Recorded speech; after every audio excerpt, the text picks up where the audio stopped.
संत रामपाल जी महाराज एक ऐसे महान संत जिन्होंने अपनी सतभक्ति, तत्व ज्ञान, करुणा और सेवा के बल पर समाज में नई मिसाल कायम की है। संत रामपाल जी महाराज की अगुवाई में उनके सभी सतलोक आश्रमों से समाज कल्याण के अद्भुत कार्यों ने समाज को सुनहरे भविष्य की एक नई उम्मीद दिखाई है। संत रामपाल जी महाराज से नाम दीक्षा लेने के बाद लाखों लोगों की लाइलाज बीमारियां जैसे कैंसर, एड्स आदि ठीक हुई। संत जी के ज्ञान से प्रेरित होकर उनके अनुयायियों ने लाखों यूनिट रक्तदान किया। संत जी ने लाखों बहन बेटियों का दहेज मुक्त विवाह करवाया।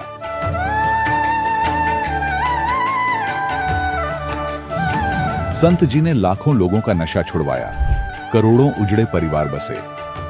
संत जी के आश्रमों में समागम के दौरान निःशुल्क नेत्र चिकित्सा, दंत चिकित्सा प्रदान की जाती है। संत रामपाल जी महाराज द्वारा समय समय पर पर्यावरण संरक्षण के उद्देश्य से बड़े स्तर पर वृक्षारोपण किया जाता है। संत जी ने जरूरतमंदों को तत्काल राहत पहुंचाने के लिए एम्बुलेंस सेवा शुरू की। संत जी अपने अनुयायियों को देहदान के लिए प्रेरित करते हैं, जिससे मानवता की सेवा और चिकित्सा क्षेत्र में सुधार हो सके। संत रामपाल जी महाराज के सभी आश्रमों में हर रोज निःशुल्क भंडारा आयोजित किया जाता है, जहां हर वर्ग, हर जाति और हर धर्म के लोग एक साथ बैठकर भोजन करते हैं।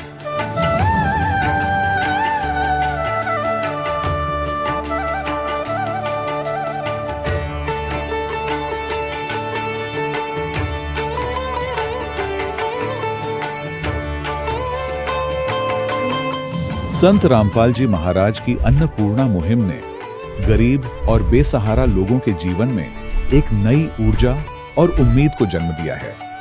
घर घर खाद्य सामग्री और जरूरी मदद पहुंचाकर संत रामपाल जी महाराज ने लोगों को दुख और मजबूरी से लड़ने की ताकत प्रदान की है।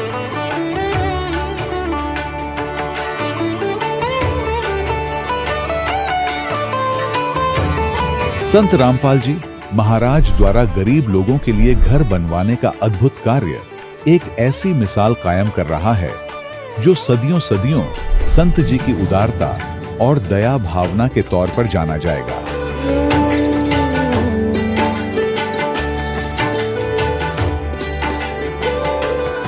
संत रामपाल जी महाराज ने हरियाणा सहित भारत के कई राज्यों में आई भीषण बाढ़ से अनेक गांवों और किसानों को बड़ी राहत दिलाई। तत्काल लाखों फुट पाइप और हजारों मोटर उपलब्ध कराकर किसानों के खेतों और गांवों में भरे बाढ़ के पानी को बाहर निकालकर उनको नया जीवन दान प्रदान किया। आज संत रामपाल जी महाराज को किसानों के मसीहा के तौर पर देखा जा रहा है। जगह जगह उनके लिए सम्मान समारोह आयोजित हो रहे हैं।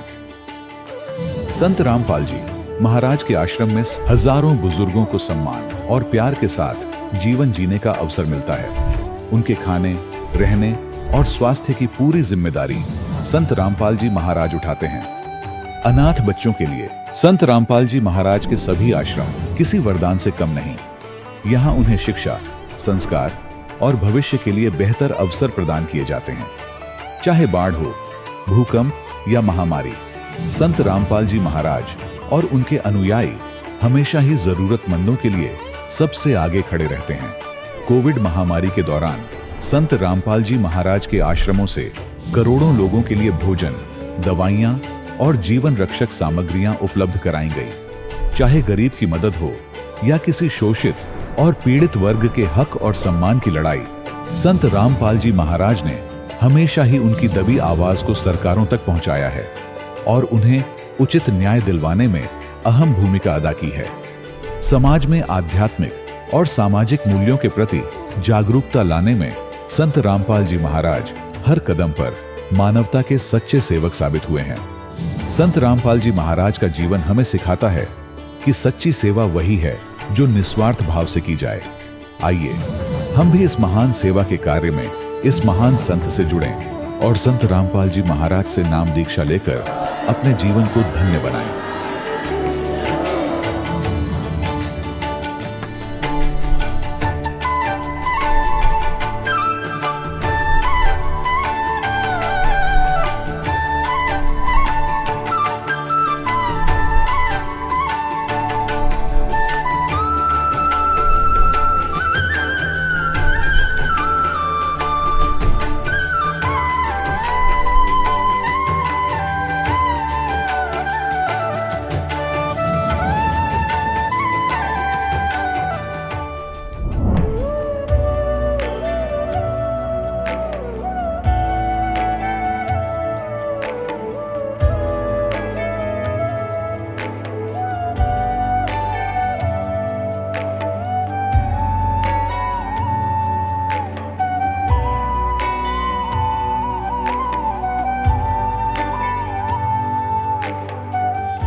पवित्र श्रीमद् भागवत गीता, पवित्र चारों वेद, पवित्र कुरान शरीफ, पवित्र बाइबल, पवित्र गुरु ग्रंथ साहिब, पवित्र कबीर साहिब की वाणी में छुपे हुए गूढ़ रहस्य अर्थात तत्व को जानने के लिए कृपया अवश्य सुनिए जगत गुरु तत्वदर्शी संत रामपाल जी महाराज के मंगल प्रवचन।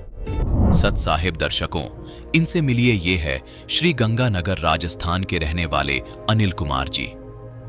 अनिल कुमार जी पारंपरिक सभी भक्ति साधनाएं किया करते थे, लेकिन फिर भी इनकी शादी के 15 साल बाद भी इन्हें कोई संतान प्राप्ति नहीं हुई, जिस वजह से अनिल जी मानसिक रूप से परेशान रहते थे। दर्शकों, अनिल जी का कहना है कि मेरी जिंदगी तब पूरी तरह बदल गई जब मेरा हाथ संत रामपाल जी महाराज ने थामा, यानी जब मैंने संत रामपाल जी महाराज से नाम दीक्षा ली। संत रामपाल जी महाराज के आशीर्वाद मात्र से ही अनिल जी को संतान की प्राप्ति हो गई। आइए जानते हैं कि इसके पीछे की सच्चाई क्या है। आखिर कैसे केवल आशीर्वाद से ही इन्हें संतान की प्राप्ति हुई। आइए सुनते हैं अनिल जी की कहानी, उन्हीं की जुबानी। सर नमस्कार। नमस्कार सर। क्या नाम है जी आपका?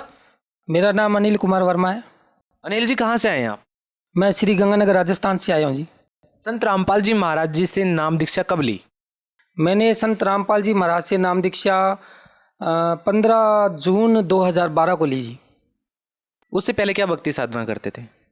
उससे पहले हम इष्ट देव हनुमान जी, कुल देवता रामदेव जी, माता के शेरावाली की भक्ति करते थे, शिव जी, हनुमान जी, जो भी व्रत वगैरह भी करते थे, तीर्थों पर भी जाते थे, तो जो भी आन उपासना है वो किया करते थे जी। ये जो रामदेव जी का जो आपने जिक्र किया, इनका क्या बैकग्राउंड है? ये मतलब काफ़ी मान्यता है राजस्थान में इनके बारे में बताइए कुछ। ये जी लोक देवता हैं राजस्थान के, और ये विष्णु अवतार हैं, मतलब राजस्थान के कलयुग में इनका अवतार हुआ है, विष्णु अवतार में। तो मतलब जो भी राजस्थान में लोक देवता की जो पूजा होती है, इनकी भी होती है। इनका रुनीचा धाम है, वहाँ लोग यात्रा में जाते हैं और इनकी भक्ति करते हैं लोग। फिर आपने इस भक्ति को क्यों छोड़ दिया? सर एक्चुअल में क्या है कि हम जो भक्ति ये जो आन उपासना किया करते तो थे, मगर करते करते मतलब हमें वो लाभ नहीं मिल रहा था जो शास्त्र विधि अनुसार मिलना चाहिए, वो हमें लाभ नहीं मिल रहा था। हमारी जैसे मैं बताता हूँ, हमारे जो ये कुल देवता में जैसे रामदेव जी का मैंने आपको जिक्र किया है, तो मेरी शादी को 15 साल हो गए थे। 2003 में शादी हुई मेरी, और हम इनकी भक्ति भी करते थे, तो घर में मतलब संतान प्राप्ति का कोई हमें लाभ नहीं हो रहा था। तो हमें ये प्रश्न उठता था कि हमारे ये कुल देवता हैं और हमें इनकी भक्ति भी कर रहे हैं, फिर कभी कोई व्रत भी कर रहे हैं, इनको छोड़ के हनुमान जी की शरण में जाना पड़ता है, हनुमान जी को छोड़ के माता की शरण में जा रहे हैं, फिर सभी को छोड़ के किसी पूछने जो मतलब पूछा देते हैं उनके पास जाना पड़ता है, किसी तांत्रिक के पास भी जाना पड़ता है, घूम घुमा के फिर वो लास्ट में कोई कहता जी चौराया पूज लो, यहाँ शराब चढ़ा दो, ये कोई बकरे मांग रहा है। ये मतलब हमें संतुष्टि नहीं थी कि भक्ति क्या है। तो हम इनकी भक्ति करते करते इस हिसाब से दुखी भी थे जी। भी मान लो हम भक्ति कर रहे हैं और हमारा कुल नहीं चल रहा, तो मतलब कुल देवता का हमें नहीं उसका लाभ मिल रहा था। भी कुल देवता है कहाँ? हमें मतलब जो भी इनकी जो भक्ति करते थे, कोई आस पास के गांवों में वहाँ हम जाते थे, यात्रा भी जाते थे, 7-7 दिन की मतलब रुनीचा धाम में गया हूँ शादी के बाद में भी, परंतु जैसा हमें कहते थे वैसा करते थे, और करते करते भी हमें मतलब वो लाभ नहीं मिल रहा था जो एक भक्त को मिलना चाहिए। तो फिर संत रामपाल जी महाराज जी की शरण में कैसे आए? संत रामपाल जी महाराज की शरण में जी हमने इनकी पुस्तक मिली, संत रामपाल जी महाराज की हमें ज्ञानगंगा पुस्तक मिली। उसको जब हमने पढ़ा, क्योंकि हम शिक्षित वर्ग है, जब हमने पढ़ा और प्रमाण देखे कि परमात्मा की सद्भक्ति तो कोई और है, गीता जी में लिखा है उत्तम पुरुष तो अन्य, श्रेष्ठ परमात्मा तो कोई और है, और गीता जी के 18वें अध्याय के 62वें श्लोक में लिखा हुआ है शांति स्थानम प्राप्स्यसि, यानी शांति स्थान एक जो सुखमय स्थान है उसको प्राप्त करने की जो है विधि गीता जी में दी हुई है। फिर प्रमाण देखे भी तत्वदर्शी संत की शरण में जाना चाहिए। 4थे अध्याय के 34वें श्लोक में लिखा है कि उनको दंडवत प्रणाम कर, जो वो ज्ञानोपदेश दे उनके अनुसार भक्ति कर। फिर एक प्रमाण देखा कि ओम तत् सत्य इति निर्देश ब्रह्मण त्रिविधे स्मृते, 3 विधियों से सुमिरन करने वाला एक जाप है जिसे तत्वदर्शी संत ही खोल कर बताएगा। जब इतने प्रमाण देखे कि परमात्मा कोई और है, शांति स्थान हमारा कहीं और है, हमारा आत्मा का निज स्थान कोई और है, और संत रामपाल जी महाराज के जो भक्तों के अनुभव देखे, फिर पता चला कि मतलब हम जो भक्ति कर रहे हैं वो सही नहीं है, तो हमें इनका मतलब ज्ञान स्वीकार करना चाहिए। सर, आपने एक जिक्र किया था कि आपको 15 साल से संतान प्राप्ति नहीं हो रही थी, जो भक्ति आप पहले कर रहे थे, और आप चाहते थे कि यदि मैं भक्ति कर रहा हूँ तो मेरे को ये लाभ मिले। तो हम आपसे जानना चाहते हैं कि क्या संत रामपाल जी महाराज जी से नाम दीक्षा लेने के बाद आपको संतान की प्राप्ति हुई? जी, मैंने संत रामपाल जी महाराज का नाम 2012 में लिया, और जब मैंने इनका ज्ञान सुना, मैंने तो हमें इनका ज्ञान जो मोक्ष प्राप्ति हमें मतलब जो रास्ता मिला, जो भक्ति का जो मार्ग मिला, वो सबसे उत्तम मिला है जी। क्योंकि संतान तो देखो जी रावण के भी बहुत थी, ठीक है। परमात्मा बताते हैं कि 1 लाख पूत 1.25 लाख नाती, रावण के घर में दीवान बाती। मतलब इतना होने के बाद भी अगर नाश होना है, किसी के श्राद्ध निकलवाने जा रहे हैं, हमारे मान लो जितने भी पूर्वज हैं, उन्होंने भक्ति वही की जो उनको बताया गया, गीता जी के अनुसार का नाम लेकर के बताया गया, उन्होंने किया, व्रत भी किया, या कोई और भी किसी इष्ट की कर रहे हैं। जब लास्ट में बताया जाता है कि इनके तो श्राद्ध निकालो, तो बड़ा दुख होता है जी कि हमारे पूर्वजों के साथ ये क्या हुआ, भी कल को हमारे भी वही श्राद्ध निकाले जाएंगे, क्योंकि हम भी वही कोर्स कर रहे हैं। तो बड़ा दुख होता था। तो हमने जब ये भक्ति स्वीकार की, तो हमें परमात्मा की शरण में आने से घर में एक तो सुख शांति हुई, क्योंकि हमारे घर में पहले कभी कोई भैरू बोल गया, कभी कोई माता बोल गया, ऐसा कोई सिस्टम था, तो वो भी मतलब बंद हो गए। और जब संत रामपाल जी महाराज की शरण में आए, तो इस ज्ञान आधार पे हम भक्ति में लगे रहे। और भक्ति के जो गुरुजी देते हैं, जो दिव्य मंत्र देते हैं, उनके जाप से हमें मतलब संतान प्राप्ति हुई है। 2003 में मेरी शादी हुई थी, 2018 में मुझे पुत्र रत्न की प्राप्ति हुई है, जो कि संत रामपाल जी महाराज की कृपा से हुई है। लेकिन सर, लोग कहेंगे कि ये एक मेडिकल समस्या है, आपको मेडिकल चेकअप करवाना चाहिए, डॉक्टरों के पास जाना चाहिए। क्या बाबाओं के भरोसे संतान की प्राप्ति का भरोसा रखना या विश्वास रखना सही है? सर, मैं खुद एक शिक्षित हूँ, और मतलब ये बात आपकी बिल्कुल सही है भी, मेडिकल भी ट्रीटमेंट करवाना चाहिए। ऐसा नहीं है कि हमने मेडिकल ट्रीटमेंट नहीं करवाया, हमने मेडिकल ट्रीटमेंट भी करवाया। तो जो भी है, जैसे मैंने मुक्तसर में मतलब दवाई ली डॉक्टर से, फिर फरीदकोट में जो आशीर्वाद हॉस्पिटल है, वहाँ से हमने दोनों ने चेकअप करवाया, दवाई वगैरह ली, कोई दिक्कत उसमें कोई हमें फ़ायदा नहीं हुआ। तो फिर बाद में हमने यहाँ गंगानगर में अंजू सेतिया जी को, वहाँ उनको भी दिखाया।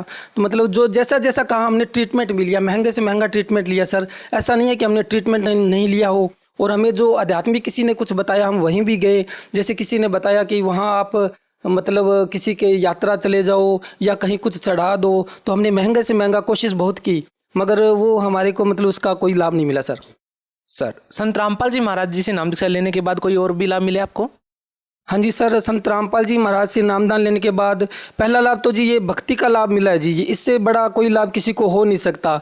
आपने देखे होंगे बहुत से नास्तिक लोग हैं, बहुत उनके अच्छी मतलब ऐशो आराम है, उनके मतलब पुत्र भी होंगे, पुत्रियां भी होंगे, इज्जत मान सब होता होगा, मगर उनकी अगर भक्ति नहीं है ना, संत रामपाल जी महाराज बताते हैं वो पिछली बैटरी उनकी चार्ज है, आगे उनके कभी मतलब जैसे मतलब जिस दिन डिस्चार्ज हो जाएगी ना, वो मतलब इतने दुखी होते हैं कि उनको खुद समझ नहीं आता कि अब हम क्या करें, कहाँ जाएं। तो ऐसा है कि पहला लाभ तो हमें ये भक्ति का हुआ। और मैं बताता हूँ कि मेरे को जैसे मेरे पहले दांतों में, मसूड़ों में खून भी आता रहता था, जो कि पायरिया टाइप था, ऐसा कुछ था, और दवाई लेने से भी मतलब सही नहीं होता था। और जब से हमने गुरुजी का नामदान लिया है, तो हम तो वो भूल ही गए कि ऐसी कुछ बीमारी भी थी, मतलब शरीर में कुछ बेचैनी ऐसा कुछ होता था, वो अब नहीं होता सर। क्या नशा वगैरह करते थे? नहीं, नशा हमारे घर में कोई नहीं करता सर। और मुझे ना इस चीज़ का बहुत है कि जैसे मेरे फादर साहब है, तो उन्होंने भी कभी नशा नहीं किया, हमारे दादाजी ने भी कभी नशा नहीं किया, और हम दोनों भाइयों ने भी कभी ऐसा कुछ नहीं किया कि हमें कुछ जिसे हम नशा कह सकते हो। और इस चीज़ का दुख है कि हम भक्ति करते थे और इतने सात्विक, मतलब हमारे घर में तो कोई जर्दा लेके भी नहीं आता, बीड़ी पीना भी मतलब हेट समझा जाता। तो मतलब इतना सब कुछ होते हुए भक्ति करते थे। 40 पढ़ लिया, सभी 40 पढ़ते थे हम, शिव जी की, हनुमान जी की, गणेश जी की, रामदेव जी की, भैरव की, माता की, सबकी। और फिर घर में सुख नहीं होते थे, तो ऐसे लग रहा था हम एक एक्सपेरिमेंट कर रहे हैं खुद की लाइफ पर। तो फिर बाद में हमने जब प्रमाण देखे कि परमात्मा की भक्ति तो और है जो हम चलते फिरते कर सकते हैं। गुरुजी तो यहाँ तक बताते हैं कि बेटा ये भक्ति है, ये इसे आप ना किसी भी मतलब किसी स्थान पर बैठ के कर लेना चाहिए। मतलब आप सोते खाते पीते काम करते चलते फिरते कभी भी कर लेना, ये जाप काम करेंगे ही करेंगे। सर संत रामपाल जी महाराज की जो भक्ति है ना दी हुई, ये प्रमाणित भक्ति है सर। इनके जो जाप हैं ये भी सर प्रमाणित भक्ति के जाप हैं। जिन भी महापुरुषों ने जो भक्ति करके अगर मोक्ष प्राप्ति की है ना, तो इस भक्ति के अलावा कोई भक्ति नहीं है कि जिसको मतलब हम भक्ति कह सके। क्योंकि आदरणीय नानक साहिब जी, मीरा जी, घिसादास जी, दादू जी, मलुकदास जी, इन्होंने जो भी भक्ति की है प्रमाण है कि इन्होंने परमात्मा कबीर साहब की भक्ति की है। भगत समाज को क्या संदेश देना चाहते हैं? भगत समाज को यही संदेश है, यही प्रार्थना है कि आप संत रामपाल जी महाराज का जो शास्त्रानुसार जो सद्भक्ति है उसे आप पहले समझिए, ये कहना क्या चाह रही हैं। शास्त्रों में जो प्रमाणित भक्ति है वो ही दे रहे हैं। संत रामपाल जी महाराज अपने आधार पर मतलब अपनी तरफ से जोड़कर कुछ नहीं कह रहे। सदग्रंथों में जो प्रमाणित है, एक जो सच्चा गुरु अपने शिष्यों को मतलब किस आधार से पढ़ाता है, इस हिसाब से क्या है कि आत्मा के लिए हमें सतगुरु की ज़रूरत होती है। इसलिए सतगुरु मनाना ज़रूरी है। हमें यहाँ का सुख भी मिलेगा और हमें सतलोक का सुख भी देने के लिए संत आए हुए हैं। बहुत बहुत धन्यवाद। सत साहिब जी। दर्शकों, अभी आपने सुने संत रामपाल जी महाराज से दीक्षा प्राप्त करके सुखी हुए भक्त के अनुभव। अब देखिए जगत गुरु तत्वदर्शी संत रामपाल जी महाराज के मंगल प्रवचन। तो इसके लिए आपके मन में न्यू आवे कि यो किसने सुना है, तो इसकी विश्वास के लिए समझ लेना भगवान ने बताया और आंखों देखा जिन महापुरुषों ने उसने बताया, तो यह बात सारी की सारी सत्य है। तो इस प्रकार इस पर विश्वास करके दृढ़ होना आपको पड़ेगा। इस तरह दृढ़ता करने के लिए इतना ही पर्याप्त है कि भगवान ने बताया और जिन महापुरुषों ने परमात्मा को देखा, सतलोक ले गए, उनको वापस छोड़ा, उन्होंने प्रमाणित किया, तो यह बात सत्य है और यहां से आपने जाना ही पड़ेगा। ये तो एक यूनिवर्सल ट्रूथ है, आपकी मृत्यु होगी। वो अलग बात है, अभी नहीं करते करते वो कभी न तो होएगी। तो यहां तो आप रह ही नहीं सकते। इसने चाहे हंस कर स्वीकार करो और चाहे ना करो, ये तो होना है। तो यहां जब होना है तो ये वस्तु अपनी है ही नहीं, फिर कहां जन्म होगा ये भी आपको ज्ञान नहीं। तो इस पर इच्छा ना रख के यहां पर आश्रित नहीं रहना, यहां से कति मन हटाना पड़ेगा, आप हटेगा इस ज्ञान से और फिर भक्ति इतनी बढ़ेगी आपकी, इसको उकाश देगी, मन को बार दोबारा वहां सेट नहीं होने देती। फिर परमात्मा कुछ ऐसी लीला करते हैं, आपने हर चीज पर सोचना पड़ेगा। जैसे भगत भक्ति कर रहा है, अचानक मृत्यु होगी, तो ये परमात्मा की दया थी उस पे कि ये थी वो भुगत के तड़प का मरता तो किसी बालक में मोह रह जाता और फिर वहीं जन्म हो जाता। और अब परमात्मा अपने हिसाब से ले गया, उसकी कहीं आशा बनने नहीं दी। इतने में जहां वो उचित समझेंगे उस प्यारी आत्मा को, अगर भक्ति अधूरी रहती है तो ऐसे भगत के घर में जन्म देंगे, गर्भ में भक्ति करना शुरू कर देगी वो आत्मा, मोक्ष कर देगा भगवान। तो इस प्रकार आप जी ने परमात्मा की इस ऑपरेशन में ज्यादा दुखी नहीं होना चाहिए कि ये कैसे होगा, ये लड़का कैसे होगा, ये लड़की को कैसे होगा। ये भगवान की कृपा, क्योंकि आपकी नहीं है वो आत्मा, आपसे ज्यादा प्यारी परमात्मा को है कबीर साहब को, क्योंकि उसके बच्चे हैं। उसने अपने बच्चों की कहाँ कब हित है, कैसे है, उसने मोक्ष कराना है आपका, यहां से वहां पहुंचाना है। और आपने अपना स्वार्थ दिखाई देता है कि अभी बच्चा ठीक था और कल ही वो लड़का बीमार हो जाता है या पत्नी बीमार हो जाती है और भुगत रही होती है। आप स्वयं कहते हो भगवान इसकी मिट्टी ही संगवा लो। तो कहने का भाव ये है दास का कि जो परमात्मा कर रहे हैं, जब आप उसकी शरण में आ गए हो तो परमात्मा के क्रिया में ऑब्जेक्शन पैदा ना करियो। इस चीज को मानकर कहीं भगवान से दूर ना हो जाना, इसलिए आपको ये रह रहकर सारे फाउल पॉइंट और प्लस पॉइंट आपको बताए जाते हैं। अब इसमें क्या बताया है कि जा सतगुरु की मैं बलिहारी जो जामन मरण मिटाही, कि उस सतगुरु के ऊपर कुर्बान हो जाना जिसके पास जन्म और मरण के इस रोग के नाश करने की जड़ी यानी सतभक्ति हो। आप बालक नहीं हो, सब शिक्षित हैं और प्रमाण आपको दिखा दिए। अन्य संत भगत कौन सी साधना करते और कराते हैं, वो भी आपके रूबरू करती, वो मोक्षदायक नहीं है। केवल इस साधना जो दास आपको देता है, इसके अतिरिक्त किसी संत के पास इस विश्व में आज के दिन यह भक्ति और ये मार्ग और ये भगवान का ज्ञान नहीं है। और इसके अतिरिक्त यदि इस दास से ये ज्ञान भक्ति चुरा कर कोई चोर भगवान का अपने आप ये मंत्र नाम की तरह गुरु बन के भोली आत्माओं का जीवन नाश कर रहा होगा, उसका भी पता भी लग जाएगा आपने। वो तो अधिकारी है ही नहीं, उसके पास कख भी नहीं है, तो वो तो एक डुप्लीकेट पासपोर्ट बना रहा है, अवैध है वह। और उनका पता जब चलेगा, जब वो पासपोर्ट दिखाया जाएगा वहां जहां इसकी आवश्यकता पड़ती है, तो वहां दोनों पकड़े जाएंगे, बनाने वाला भी और बनवाने वाला भी। तो जो ऐसा व्यक्ति है वो महान नीच और दुष्ट व्यक्ति है, जो इस दास से ज्ञान लेकर और स्वयं गुरु पद प्राप्त करके भक्त नाम दान दे रहा है। उससे भी बचना है और बचाना है, उन्हें भाई बहनों को समझाना है। कोई आपने किसी के साथ जोर जबरदस्ती नहीं करनी है। कोई मन ने समझाओ कि ये ऐसा नहीं है, ये गलत कर रहा है, नहीं मानता है तो उनका दुर्भाग्य है, उनको आप सजा मिलेगी। आपका फर्ज उनको सचेत करने का है, इतना सा काम। फिर क्या बताते हैं, यदि सत भक्ति नहीं करते हो, ये सौदा पूरा नहीं करते हो, तो क्या होगा? मृत्यु होगी। कुल परिवार तेरा सकल कबीला मसलत एक ठराही, बांध पिंजड़ी आगे धर लिया मरगट को ले जाई। यानी मृत्यु के उपरांत घर वाले तो टक्कर मार रहे होते हैं, उनमत हिम्मत नहीं कि इसने उठा कर शमशान घाट पर ले जाएं, और कोशिश करते हैं कि ना ले जाने दें, लिपट जाते हैं, ना ले जाओ। तो बाहर के लोग, कुल के लोग इकट्ठे होते हैं और वो कहते हैं इसको फटाफट उठाओ, ले चलो ले चलो। सबकी एक ही मसलत यानी राय बन जाती है कि उठाओ उठाओ।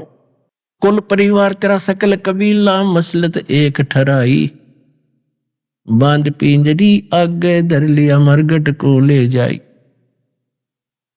अग्नि लगा दिया जद लंबा फूक दिया उस ठाई। अब ये जो शरीर था इसका तो अंत कर दिया, या तो कब्र में दाब दिया या फूक फाक दिया। फिर कहते हैं इसकी मृत्यु के उपरांत फिर क्या क्रियाएं करते थे अपने हिंदू समाज में, कि गरुड़ लेकर पंडित जी आते थे, गुरु जी हमारे, और गरुड़ पुराण का पाठ करवाया करते। पहले तो विशेषकर ये बनिए लोग ही कराते थे, ब्राह्मण कराते थे। फिर धीरे धीरे ये अपने सारे समाज में घर करने लग गया था या बीमारी। अब परमात्मा कहते हैं कि जो गरुड़ पुराण तुम अब पाठ करा रहे हो, उसके मृत्यु के उपरांत अब उसका कोई यूज नहीं। प्रथम तो वो गरुड़ पुराण कोई ऑथेंटिक ग्रंथ नहीं, प्रमाणित ग्रंथ जिससे कोई लाभ हो। ये तो किसी ऋषि विशेष के बनाए हुए अपनी अटकलबाजी के ज्ञान है। और दूसरा जो कथा कर रहा है वो अधिकारी नहीं। तीसरा ये बताया है कि जो गरुड़ पुराण के अंदर विवरण दिया है कि जो व्यक्ति ऐसे पाप करता है उसको ऐसा फल मिलता है, जो ऐसे करता है उसका हाथ कटता है, वो ऐसे कर्म करता है उसका बेटा मरता है, ऐसे कर्म कोई स्त्री करती है उसका वो विधवा होती है, उसका पुत्र मरता है, ऐसे कर्म करता है तो उनको वहां जाकर के तपस्या पर फूका जाता है। तो परमात्मा कह रहे हैं कि उसको आपने जो मृत्यु के उपरांत उसके उपलक्ष्य में गरुड़ पुराण पढ़ा रहे हो, पाठ कर रहे हो, ये पाठ उसको पहले पढ़ाना चाहिए था जीवन काल में, ताकि वो बुराइयों से बचता, भगवान से डरता, पाप ना करता, भक्ति करके जीवन सफल करता। अब वो गधा कुत्ता बनने की तैयारी कर रहा है, तुम यहाँ गरुड़ पुराण पाठ करके उन परिवारजनों को और लूट रहे हो, मूर्ख बना रहे हो। अग्नि लगा दिया जद लंबा फूक दिया उस ठाई, वेद बांध फिर पंडित आए पीछे गरुड़ पढ़ाई। नर से ती तू पशुआ की जय गद्दा बैल बनाई, ये 56 भोग कहाँ मन भोरे कहीं कुरड़ी चरने जाई। अपना तो हमारे ऊपर इतना प्रेशर है इस काल भगवान का, क्योंकि हम मनुष्य जीवन प्राप्त हैं और जब चाहे भोजन खा लेते हैं, जब चाहे हलवा बना लिया, लड्डू जलेबी खा ली, काजू किशमिश खा लिए, प्यास लगी पानी पी लिया, भूख लगी रोटी खा ली। तो परमात्मा ये बता रहे कि आप तो सिर्फ वर्तमान देख रहे हैं, आपका भविष्य हम बता रहे हैं आगे क्या होगा। जो भक्ति सत्य नहीं करते और या भक्ति करते ही नहीं, नर से तीतू पशुआ की जय गद्दा बैल बनाई, ये 56 भोग कहाँ मन भोरे, कहीं करुड़ी चरने जाई। ओए होए, ये सुंदर आहार छिन जाएगा, कुत्ता गधा सुअर बैल बनकर जंगल में धक्के खाओगा और तेरा सारा दिन पेट नहीं भरेगा और गंध खाएगा। फिर क्या बताते, सुखदेव ने 84 भुगती बना पजावे खरगो, और तेरी क्या बुनियाद प्राणी तो पेंडा पंथ पकड़वो। तो कितना प्यार से और हर प्रमाण से आपको प्रमाणित करना चाहते हैं परमात्मा के प्यारी आत्मा गरीबदास साहिब जी। और स्वयं भगवान भी आकर के अपने बच्चों को यही सलाह देते हैं कि सुखदेव जैसे ऋषि, जिसकी दास ने अभी चर्चा की थी, सुखदेव ऋषि को गर्भ में ज्ञान हो गया कि मनुष्य जीवन केवल मोक्ष प्राप्ति के लिए प्राप्त होता है, और बाहर जाके हमारे ऊपर इस त्रिगुणमयी माया ब्रह्मा विष्णु महेश से निकल रही है रेज हमें अचेत कर देती है, हमें कुछ भी याद नहीं रहता। तो उससे बचने के लिए उसने 12 वर्ष तक गर्भ से बाहर नहीं आया वो। तब ब्रह्मा विष्णु महेश जी ने उनसे कहा भी सुखदेव जी बाहर आओ। तब सुखदेव जी ने कहा था मैं बाहर तब आऊंगा जब आप अपनी इन आपसे निकल रहे ये गुणों की जो प्रभाव है, इन किरणों को रोक दोगे। तो उन्होंने कहा देखो ज्यादा देर हम नहीं रोक सकते, ये हमारे बस से बाहर है, हम 1 सेकंड की कुछ अंश में इतना रोक सकते। सुखदेव ने कहा तुम इतना ही रोको। इतनी ही सेकंड के अंदर बाहर आ गया। उस सेकंड के अंदर जो बोर्न हुए बच्चे जन्म हुआ उन पर ये असर रहा नहीं, उनको बचपन से ही लगन भगवान की लगी। उस दौरान कहते हैं 84 शब्द और 9 नाथ, 93 और 94 में सुखदेव, ये 94 आत्मा उस अक्षण में जन्म लिया था और ये सभी को भगवान की याद बनी रही। उनमें से 9 तो नाथ बन गए, ये जलंधर नाथ, मत्स्येंद्र नाथ आदि, और 84 एक शब्द पर हो गए थे। जैसे वो आत्माएं जैसे 84 सिद्धों में गिनती होती है उन महापुरुषों की 84 पर, जैसे दुर्वासा जी थे, अगस्त ऋषि थे जिसने सौरा वो पी लिया समंदर। तो इस प्रकार उन्हें चेतना तो रही, भगवान पाने की कसक भी रही, संसार आसार भी नजर आया, लेकिन समाधान नहीं मिला उनको। वो मार्ग नहीं मिला जिससे वो छुटकारा होना था। जैसे गरीबदास जी कहते कूप की छाया कूप के माही ऐसा आत्मज्ञान। अभी तक हमें सुनाया करते थे, नकली ने पता तो था ही नहीं। कहते आत्मज्ञान होगा जब मोक्ष हो जाएगा, आत्मज्ञान से कल्याण होता है। परमात्मा कहते हैं आत्मज्ञान क्या है? आत्मज्ञान से नहीं, केवल आत्मज्ञान से नहीं, परमात्म ज्ञान भी साथ चाहिए। आत्मज्ञान तो ये है कि मनुष्य जीव, हम कौन हैं, हम जीव हैं। मनुष्य जीवन मिला किस लिए? कि मोक्ष प्राप्ति के लिए ही मनुष्य जीवन प्राप्त होता है। ये तो हो गया आत्मज्ञान। और यदि वो समाधान नहीं मिला, परमात्मा कौन है, कैसा है, कहाँ रहता है, कैसे मिलता है, वो परमात्म ज्ञान। कहते कूप की छाया कूप के माही, कुएं की छाया कुएं की अंदर अंदर ही रह जाती, उसका बाहर कोई अस्तित्व नहीं, उसका कोई यूज नहीं बाहर, उसका कोई लाभ नहीं। कहते कूप की छाया और कूप के माही, तुम्हारा ऐसा आत्मज्ञान। इस काल के कुएं में घेरे में पड़े हो, आपको पता भी लग गया कि हम दुखी हैं, जन्म मरण के कष्ट से दुखी हैं और मनुष्य जीवन केवल मोक्ष प्राप्ति के लिए है। यानी घेरे से निकलना चाहिए उस कुएं से, और कुएं से निकलने का साधन आपके पास है नहीं, वो रस्सी नहीं जिसे पकड़कर बाहर आ जाए। तो यहां कहते हैं कूप की छाया कूप के माही ऐसा आत्मज्ञान। सुखदेव ने 84 भुगती बना पजावे खरवो, और तेरी क्या बुनियाद पुरानी, तू पेंडा पंथ पकड़बू। कहते सुखदेव जैसा ऋषि को पता, उसको ज्ञान हुआ, ऐसी साधना करके भी गधे की योनि प्राप्त की उसने। स्वर्ग भी गए, महास्वर्ग भी गए, फिर 84 लाख योनियां भी भोगने पड़ते हैं इनको, जब तक ये पेंडा पंथ, पेड़ा माने रास्ता, मार्ग, पंथ मार्ग, कौन सा मार्ग?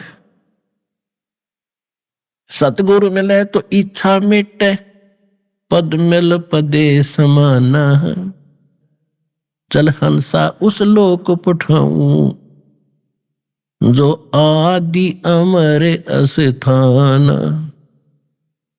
सतगुरु मिले तो इच्छा मिटे। संत सतगुरु जो मिलेगा संसार की इच्छाएं समाप्त करेगा कि ये दो इच्छा लेकर आप जी रहे हो, ये ठीक नहीं। और फिर पद मिल पदे समाना, यानी पद माने पद्धति। यहां पद के दो अर्थ हैं, दो पद बोले, पद मिल पदे समाना। गीता अध्याय नंबर 15 के श्लोक नंबर 4 में कहा कि तत्वदर्शी संत की प्राप्ति के उपरांत परमेश्वर के उस परम पद की खोज करनी चाहिए, जहां जाने के बाद साधक कभी जन्म मरण में नहीं आते। और जिस परमेश्वर ने सब ब्रह्मांडों की रचना की है उसी की भक्ति करनी चाहिए, गीता ज्ञानदाता है। एक तो वो पद, और एक पद माने पद्धति, यानी मेथड ऑफ वर्शिप, पूजा की विधि, वो पद। सतगुरु मिले तो इच्छा मिटे, पद मिल पदे समाना, यानी सही भक्ति विधि कंप्लीट कोर्स, वो पद मिले, पद्धति मिले, तब उस पद में समाओगे, वहां स्थान पाओगे, जहां जाने के बाद कभी लौटकर संसार में नहीं आते, आपका जन्म मरण सदा के लिए समाप्त हो जाएगा। तो ये क्या बताते हैं कि सुखदेव ने 84 भुगती, बिना पजावे खरवो, खर माने गधा। और पजावा होता है, एक कुम्हार लोग पहले ईंटें पकाते थे और उस पे क्या करते थे, कुछ स्थान उनके पास थोड़ा सा होता था, बाहर से ईंटें बना करके गारा से, और वहां पकाते थे ईंधन लकड़ी से। वो लकड़ी की जो राख हो जाती थी उसके ऊपर अगली बार उसके ऊपर ही लगा देते थे, उसको उठा के बाहर नहीं ले जाते थे, कहीं रखने का स्थान नहीं होता। तो वो बढ़ता बढ़ता ढेर बन जाता था, काफी 50-60 फुट ऊंचा तक, काफी अच्छी चौड़ाई में। उसको पजावा कहा करते थे। और गधा नीचे से, गधा जब नीचे से कुम्हार क्या करता, गधे के ऊपर एक थैला भर देता, बोरा, कच्ची ईंटें वहां से डालता है, ऊपर जहां उसको पकाना वहां रखवाता है, और वहां पहले पकी हुई ईंटों का स्टॉक होता है, उनको तुरंत फटाफट उसकी कमर पर लाद देता है। नीचे से लद्दा गया, ऊपर से लद्दा आया, और फिर नीचे जा। तो कहते हैं फिर क्या होता है कि कमर टूट जाती है गधे की, और वो चारा भी घर पे नहीं कर देता, तो कुम्हार उसको छोड़ देता, बनी जंगल में जा छिक के आ, और शाम को उसका कान पकड़ के सुबह काम के टाइम घर ले आता है। और उसके बाद जो कमर टूट जाती है, कौवे आते हैं उसकी कमर पर चोंच मार मार कर उसके मांस को खाते हैं। तो पुण्यात्मा, हमारी आत्मा इतनी कट्टर होगी, इन बातों का असर होना है बंद हो गया कि ऐसे कैसे होगा, हम तो मनुष्य हैं।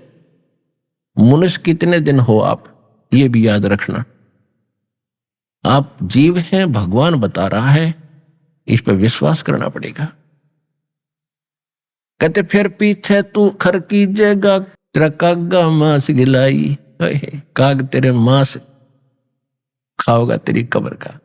तो क्या बताते सुखदेव ने 84 भुगती, बना पजावे खरवो, उस पजावे का गधा भी बना हुआ,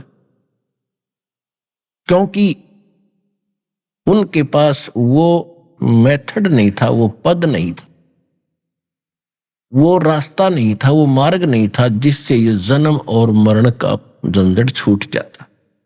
तो कहते हैं सुखदेव ने 84 भुगती, बना पजावे खरवो, और तेरी क्या बुनियाद पुरानी, तो पेंडा पंथ पकड़े वो।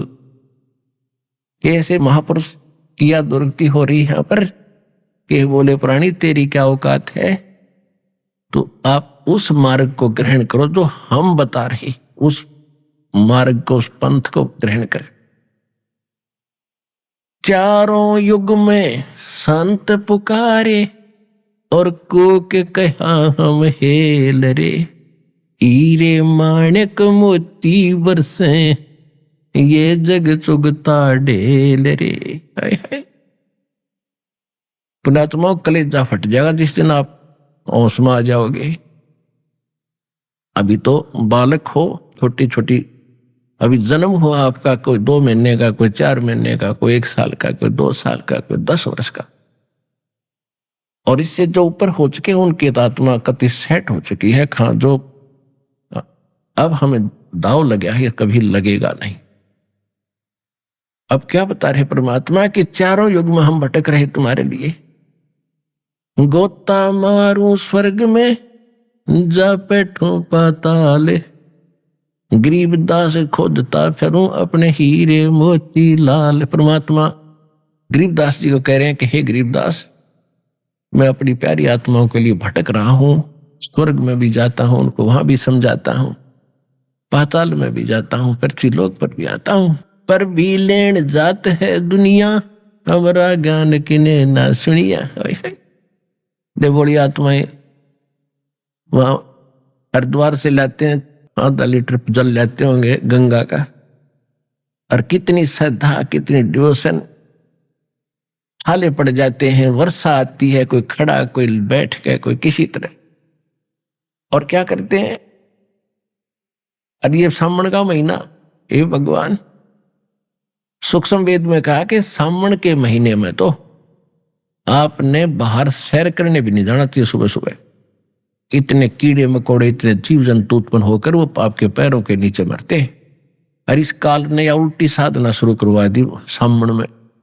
अब वहां से लेकर हरिद्वार से लेकर यहां जाएंगे राजस्थान में, हरियाणा में, यूपी, उत्तर प्रदेश में, महाराष्ट्र में, और कितने जीव सावन में, कितने जीव पैदा हो जाते हैं सावन के महीने में, कितने मरवा दिए इसके, इनके पैरों के नीचे, गाड़ी के टायरों के नीचे। पुण्य तो एक भी नहीं होना, क्योंकि भगवान उस गंगा जल का भूखा नहीं है। ये भगवान शिव के लोक से गंगा आई है। वो तो ठाट से नहाते धोते वहां पर, ये पत्थर की मूर्ति पर 250 ग्राम पानी चढ़ा के, और ये मोक्ष मानते हो? नहीं, ये आपकी श्रद्धा है, लेकिन इससे कोई लाभ नहीं है। अब आपके पास क्या शेष बचेगा? वो पाइया पानी लाए थे तो पत्थर की मूर्ति पर डाल दिया, और आपके पास क्या बचा? वहां से लेकर वहां तक जो पाप इकट्ठे करे, पैरों के नीचे जीव मारे, वो आपके बैड अकाउंट में लिखे गए, खूब ठोक के। और पुण्य होना ही नहीं, क्योंकि शास्त्र विदिता का मनमाना आचरण है, इसे लाभ होना ही नहीं भक्ति मार्ग का। फिर भी ऐसी साधनाएं कोई भी कर रहा है, वो भगत करते हैं, वो पूर्व जन्म के संस्कारी हैं, उनकी भक्ति प्रेरणा अंगड़ाई लेती है, वो रुक नहीं सकते, जैसा मार्ग मिला वो चल पड़े। अब रास्ते में जगह जगह भंडारे लगाए होते हैं, अब उनके जो पुण्य थे पिछले जन्म के, वो खाना खुना खिला के वो लूट लेंगे रास्ते में, और पाइया पानी वहां डाल दिया, हो जा मिला उड़े रेत में। उनके पास क्या रह गया? एक तो पूंजी खत्म हुई, दूसरे का खाना खा के उनका कमाई गई, बाहर बना, और उधर से फिर वो जीव हिंसा के, वो पाप के भागी बने, कुछ भी लाभ नहीं हुआ। तो यहां परमात्मा कहते हैं, पर भी लेन जात है दुनिया, हमारा ज्ञान किने ना सुनिया। यहां वो मार्ग मिले, और यहां पाए हो 3 दिन, यहां बैठोगे, ठाठ से भक्ति करोगे, सत्संग सुनोगे।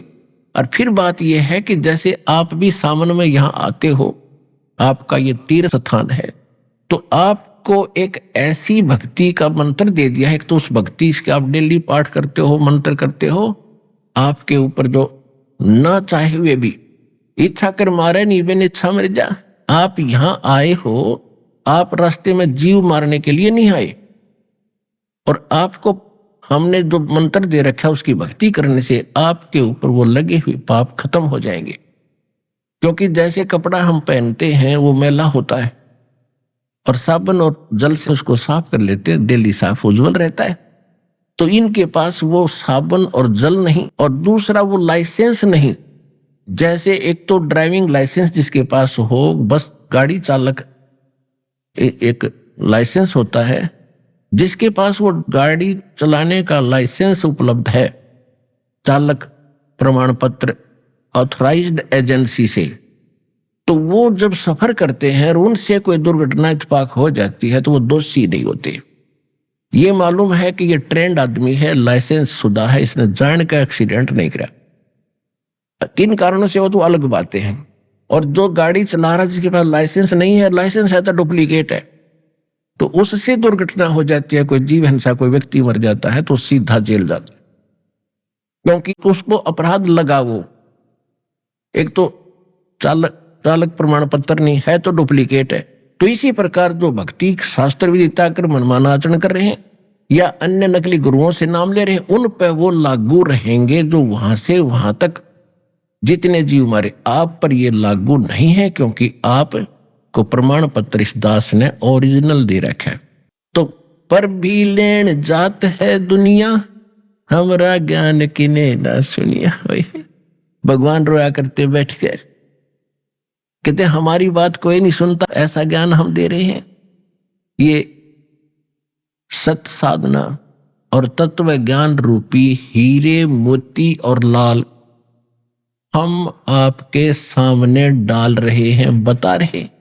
और इनको ना पहचान कर आन उपासना शास्त्र विदिता का मनमानी साधना रूपी तो आप ये कंकर पत्थर इकट्ठे कर रहे हो, ये डले ढो रहे हो। कहते हैं चारों युग में संत पुकारे, परमात्मा कह रहे मेरे से परिचित दो मेरे प्यारी आत्मा संत हुए जिनको मैं मिला, उन्होंने भी यही बताया। चारों युग में मेरे संत पुकारे, कोक कहा हम हेल रे, यानी आवाज लगा लगा कर चौराहे पर खड़े होकर हमने आवाज लगाई ऊंची स्वर में। हेल माने हिला दे देकर, हीरे माणिक मोती बरसे ये जग चुगता ढेल रे, ढेल माने डले। इन कंकर पत्थरों को आप बहुमूल्य जानकर इकट्ठे कर रहे हो।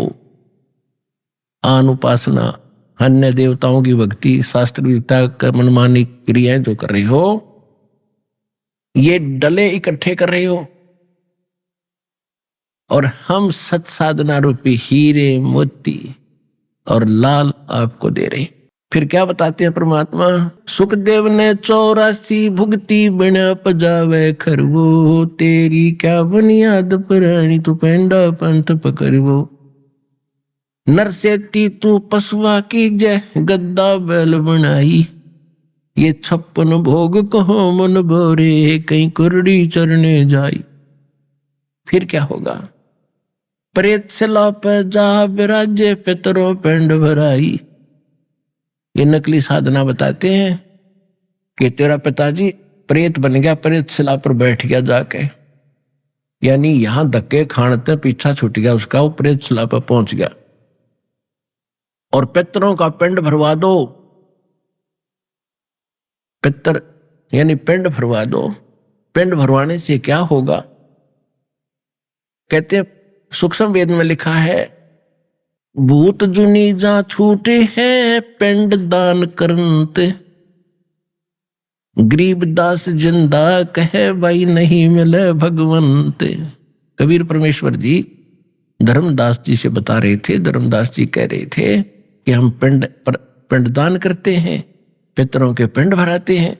तो परमात्मा जिंदा महात्मा रूप में कह रहे थे कि भूत जुनी वहां छूटे है पिंड दान करते, गरीब दास जिंदा कहे नहीं मिले भगवंत। आपने पिंड दान कर दिया, उसकी प्रेत योनि छूट गई और गधा बन गया। बता, खाक कल्याण करा दिया उसका, भूत की तो छुट गई, मान ले गधा बन गया। फिर अब क्या बताते हैं, प्रेत शिला पे जा विराजे पितरों पिंड भराई, और बहुर श्राद्ध खान को आगे काग भये कल माही, भूत जुनी छूट गई और कौवा बन गया। अब श्राद्ध निकालते हैं, जब कहते हैं छत पर कुछ भोजन रखो और कौवे ने खा लिया तो श्राद्ध सफल। क्यों? कि हो सकता है तुम्हारे पिताजी माताजी कौवा बन गए हो।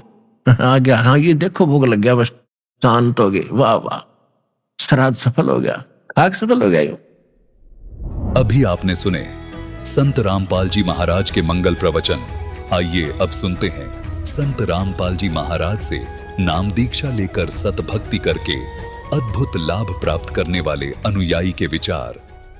सत साहिब दर्शकों, भारत में आए दिन व्यक्ति अपना कष्ट निवारण करवाने के लिए किसी न किसी पंथ की शरण जरूर लेता है।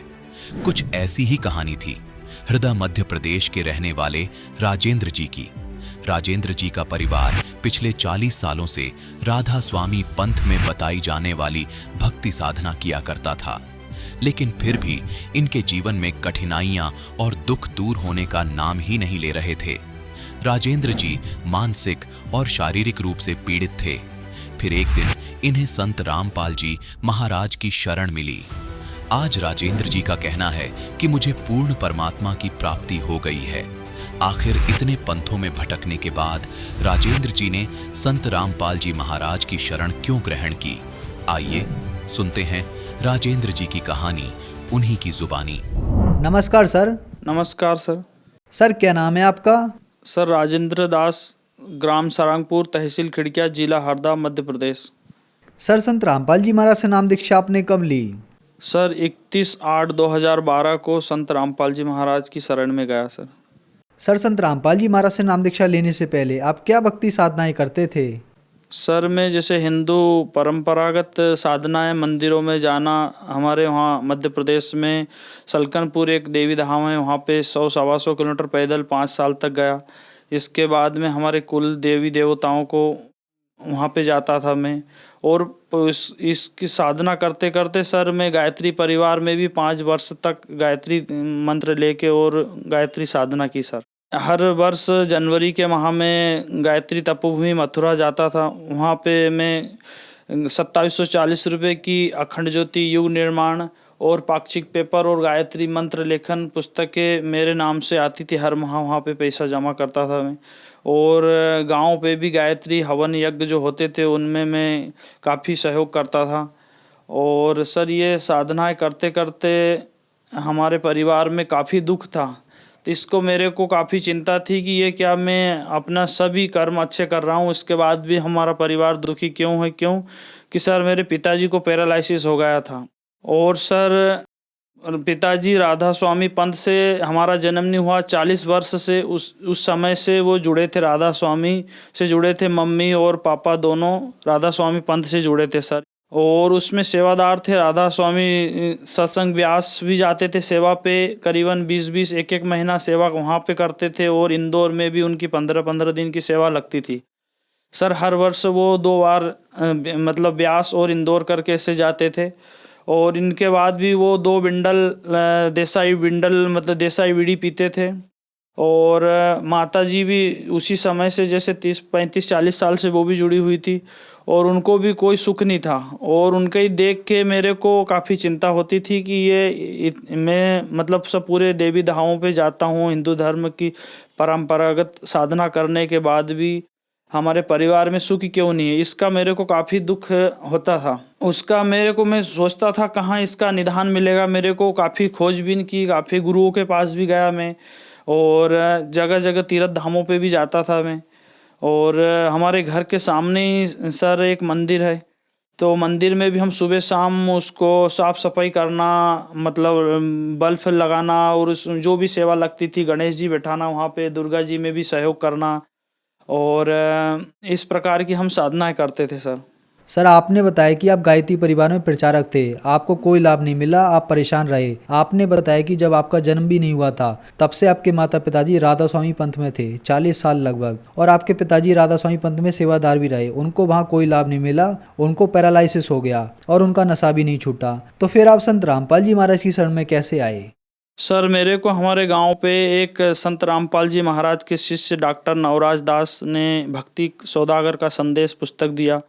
वो भी सर पहले गायत्री परिवार से काफ़ी समय से 25-30 साल से जुड़े हुए थे। और उसके बाद भी वो संत रामपाल जी महाराज की शरण में आए और उनने मेरे को भक्ति सौदागर का संदेश पुस्तक दिया। उसको मैंने वो पुस्तक को काफ़ी, जैसे अखंड ज्योति और युग निर्माण जो पाक्षिक पेपर जो आते थे गायत्री तपोभूमि के, उनको मैं दिन भर में पढ़ देता था। इसी प्रकार मैंने भक्ति सौदागर का संदेश पुस्तक को पढ़ी और पढ़ने के बाद में मेरे को ये लगा कि ये ज्ञान मैंने तो आज तक कभी सुने ही नहीं गायत्री परिवार में। ब्रह्मा विष्णु महेश के माता पिता, और वो भी प्रमाणित शिव पुराण में, देवी भागवत पुराण में। और फिर उसके बाद में मेरे को कुछ अच्छा नहीं लगा कि इसमें क्या है, मैंने तो आज तक ऐसे सुनी नहीं साधना, और ऐसे मतलब ज्ञान कहाँ से ये, इसका मैं पूरा जानकारी करूँगा। इसके लिए संत रामपाल जी महाराज के शिष्य डॉक्टर नवराज दास के पास गया। उनके पास देवी भागवत पुराण और शिव पुराण थी। मैंने उनको काफ़ी दिनों तक उनको देखा और जो जो उसमें भक्ति सौदागर के संदेश में लिखी थी उनको मिलाया। और फिर संत रामपाल जी महाराज का चैनल पर सर जो सत्संग आता था उसको मैंने 3 रोज़ तक देखा। 3 रोज़ में मेरे को गीता जी और वेदों में प्रमाण, कुरान में इसी प्रकार संत रामपाल जी महाराज ने बताया। तो मैंने देखा कि ये ज्ञान तो मैंने आज तक कभी सुना ही नहीं। और उसके बाद भी मैं गायत्री परिवार में वहाँ जाके गायत्री तपोभूमि हर वर्ष जैसे पीले कपड़े पहनकर और हवन पूजन करता था वहाँ पे मैं 2-2, 3-3 घंटे। और उसके बाद में सभी करते हुए भी मेरे को कोई सुख शांति हमारे परिवार में कुछ नहीं था। आर्थिक स्थिति काफ़ी कमज़ोर थी। काफ़ी डॉक्टरों के पास पैसा जाता था। हमारे मम्मी पापा और मेरा जो एक लड़का है उसको डॉक्टरों ने, हमारे आसपास के डॉक्टरों को भी दिखाया, फिर खंडवा दिखाया हमने डॉक्टर सतीश अग्रवाल, उसको दिखाया। तो उनने डॉक्टरों ने उसका एक्सरा करवाया। उसमें उसको बताया कि इसको प्राइमरी कॉम्प्लेक्स जो बच्चों की शुरुआती टीबी होती है वो है इसको, और इसका इलाज आपको 18 महीने चलाना पड़ेगा। सर उसका मैंने 2 साल से भी ऊपर उसका इलाज करवाया, उसको कोई आराम नहीं लगा।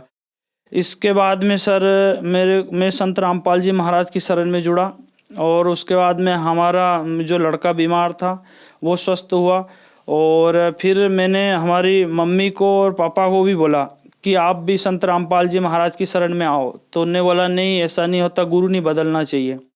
तो मैंने कहा नहीं ऐसा नहीं है कि गुरु नहीं बदलना। हम एक डॉक्टर के पास गए, आपको मेरे मम्मी को बोला मैंने आपको खिड़कियाँ दिखाया, फिर हरदा दिखाया, उसके बाद आपको इंदौर डॉक्टर चौधरी जो आँख के डॉक्टर है उनको दिखाया, आपको आराम नहीं लग रहा, फिर क्या हम किसी तीसरे डॉक्टर पास नहीं जाएंगे। फिर भी उनने बात नहीं मानी, बोले ये बात अलग है डॉक्टरी और गुरु बदलना नहीं चाहिए। गुरु बदलना बोले ऐसा है कि पति बदलना जैसा है, कि ऐसा नहीं है। ऐसा करके मैंने 6 महीने उनका काफ़ी अनुनय विनय किया कि आप संत रामपाल जी महाराज की शरण में आओ, जो आपको जो शारीरिक कष्ट हैं वो आपको पूर्ण रूप से आराम लगेगा। तो उनने फिर 6 महीने में जब ज़्यादा दुख तकलीफ, उनकी बड़ी आँख में इससे चमड़ी निकल आई थी बीचों बीच, उससे काफ़ी दर्द था। और उसके पहले उनको कुष्ठ रोग भी था। कुष्ठ रोग मतलब ठीक हुआ नहीं, उसके पहले ये बीमारी चालू हो गई। और हमारे पिताजी को पैरालिसिस हो गया, तो उसमें उसी समय काफ़ी मतलब ठीक होने में उनको काफ़ी पैसा लगा। और फिर हर महीने ECG, हार्ट, ब्लड प्रेशर, और उसके बाद में काफ़ी गोलियां खानी पड़ती थी उनको, जैसे भोजन खाने के पहले, भोजन के बाद में ऐसी गोलियां खाना पड़ती थी। और वो भी काफ़ी अस्वस्थ थे। हमने उनको ये बताया कि संत रामपाल जी महाराज एक पृथ्वी पर ऐसे संत हैं जिनकी शरण में जाने से सभी सुख मिलते हैं। तो उनने सुना और काफ़ी दिन के बाद, क्योंकि वो राधा स्वामी को छोड़ना नहीं चाहते थे, वो उनको प्रमाणित ज्ञान भी बताया कि जो आप कोई साधना कर रहे, ऐसी बात नहीं है कि कबीर साहब की वाणी है, सुमरण से सुख होत है, सुमरण से दुख जाए, कहे कबीर सुमरण कीजियो, वो साईं माही समाए। आप कबीर साहब की वाणियों को भी देखते हो, पढ़ते हो, उसके बाद भी आप क्यों दुखी हो? और ये सब प्रश्नों के हल आप अपने को संत रामपाल जी महाराज की शरण में मिलेंगे। उनने मेरे को काफ़ी दिन तक तो टार्चर किया कि ये ज्ञान कहाँ से ले आया तू। फिर उनने धीरे धीरे सुना कि ये सत्यता है इसकी बात में। फिर मम्मी जैसे मेरी लोग आश्रम आने के लिए जैसे तैयार हुई, तो मैंने बोला कि आज से ये समझ चलो कि हमने जो गुरु बनाएंगे उसके बाद में हमको सर्व सुख मिलेंगे। तो उसी दिन मैंने उनकी गोली कचरे के डिब्बे में डाल दी। जो गोलियां, बोले मेरे को दर्द की गोली तो रखने दो, कभी दर्द मेरा समय बढ़ गया वहाँ तक पहुँचते पहुँचते। मैंने कि नहीं आपको कुछ नहीं होगा इसके बाद में। तो सर 2013 से वो 6-7 महीने, मेरे जुड़ने के 6-7 महीने बाद से उनकी जो गोली दवाई मैंने डाली कचरे के डिब्बे में, आज तक उनको कोई भी तकलीफ, कुछ भी शिकायत नहीं हुई। उसके बाद में मेरे पिताजी भी आए और वो जो व्यसन करते थे, बीड़ी का ज़्यादा काफ़ी सेवन करते थे और फेफड़े भी, रात भर सोना नहीं, खांसना, और यहाँ तक कि उनको जैसे पैरालिसिस हुआ था तो हमने एडमिट किया उनको खंडवा उबेजा हॉस्पिटल में। फिर उसके बाद में हमारे पूरे परिवार ने सतलोक आश्रम में जाके संत रामपाल जी महाराज से नाम दीक्षा ली। सर, संत रामपाल जी महाराज से नाम दीक्षा लेने के बाद क्या आपको कोई लाभ भी मिले? सर, संत रामपाल जी महाराज की शरण में जाने के बाद में हमें अगले ही महीने हमारा परिवार जैसे संत रामपाल जी महाराज की शरण में जुड़ा, उसके बाद में सुख मतलब आना शुरू हो गया और दुख जो थे वो काफ़ी जाते रहे। और थोड़े ही दिन में हमने संत रामपाल जी महाराज की शरण में जैसे अर्जी की, हमको सर ट्रैक्टर लेना है, हमारी खेती में परेशानी होती सर। उसके बाद में हमने ट्रैक्टर भी लिया और उसके बाद में काफ़ी सुख मिला। जो हमारे ऊपर आर्थिक तंगी थी, कर्ज था, वो बराबर हुआ। आज हमारे काफ़ी पैसे लोगों के ऊपर हैं सर, ये कर्ज से भी मुक्ति मिली हमें सर। जो हमारे परिवार में शारीरिक दुख थे, जैसे हमारे पिताजी को पैरालिसिस का इलाज चल रहा था उनका, और उसके बाद में मम्मी को भी आँख का इलाज चल रहा था। हर महीने कंटिन्यू उनको दिखाना पड़ता था, महीने में 2-2 बार भी दिखाना पड़ता था। मेरे बालक को हर महीने की 1 महीने की दवाई गोली आती थी, खंडवा ले जाता था उसको भी।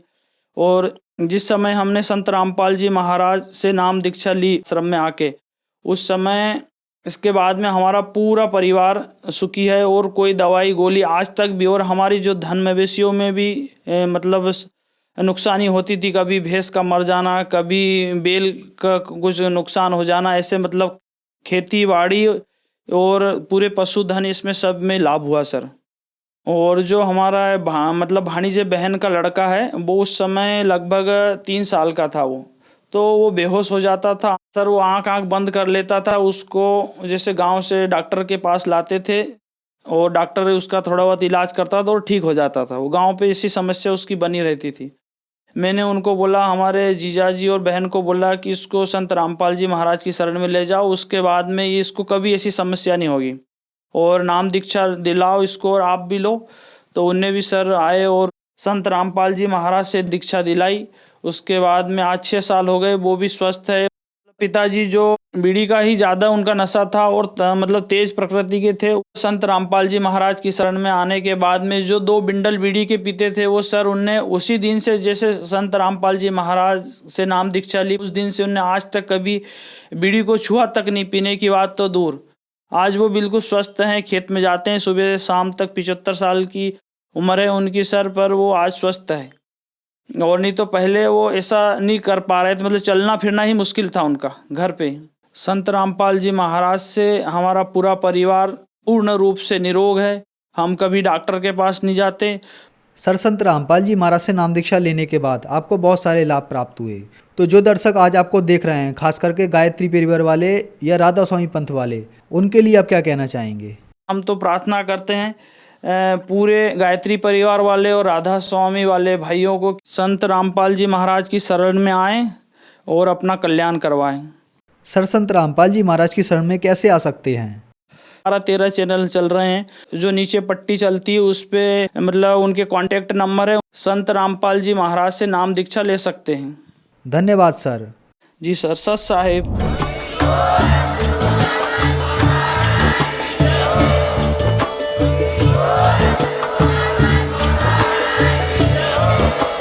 आप सुन रहे थे जगत गुरु तत्वदर्शी संत रामपाल जी महाराज जी के मंगल प्रवचन। अधिक जानकारी के लिए विजिट कीजिए हमारी वेबसाइट www.jagatgururampalji.org। संत रामपाल जी महाराज जी के शुभ आशीर्वाद से पूरे विश्व भर में 500 से भी ज्यादा नाम दीक्षा केंद्र हैं, जिन पर संत रामपाल जी महाराज जी द्वारा ऑनलाइन निशुल्क नाम दीक्षा दी जा रही है। अपने नजदीकी नाम दीक्षा केंद्र का पता करने के लिए संपर्क करें 91 888 291 4911।